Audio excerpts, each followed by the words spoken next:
On passe à l'économie. Axel de Tarlet, qu'est-ce que tu fais pour les vacances? Moi, je n'ai pas changé d'adresse.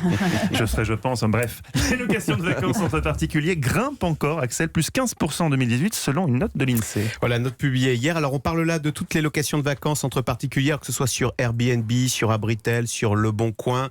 Plus 15% l'an dernier. Alors, porté notamment par les touristes étrangers qui sont de plus en plus nombreux maintenant à passer par ces plateformes pour louer en France. Les étrangers qui représentent désormais donc un tiers de ces locations entre particuliers. Alors la question est, faut-il s'en réjouir, Axel? Ou s'en inquiéter? Parce que je vous rappelle qu'il y a deux risques avec ces plateformes type Airbnb. Vous avez le surtourisme, avec des quartiers entiers maintenant qui sont entièrement dédiés à ces logements pour touristes et donc qui perdent leur âme. Et puis le deuxième risque, ce sont pour les professionnels du tourisme, les hôteliers qui eux ont plein de normes, plein de taxes et qui voient arriver des petits concurrents pseudo-privés d'ailleurs, qui eux n'ont pas les mêmes contraintes.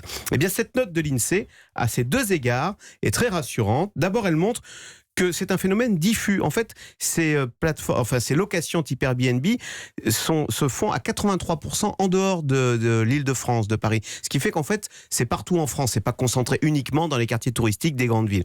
Et puis deuxièmement, alors ça c'est très intéressant, les locations entre particuliers ne représentent que 14% de l'activité touristique marchande. Ça veut dire que si vous regardez les hôteliers, les hôtels-clubs, le camping, tout ça, ça représente encore 86% de l'offre touristique. Donc vous voyez, on se rend compte qu'avec ces plateformes entre particuliers, on est avec une activité complémentaire qui permet d'accompagner d'ailleurs l'essor du tourisme, d'autant que c'est une clientèle différente. C'est une clientèle, quand vous louez sur Airbnb, c'est plus que vous voulez venir en famille.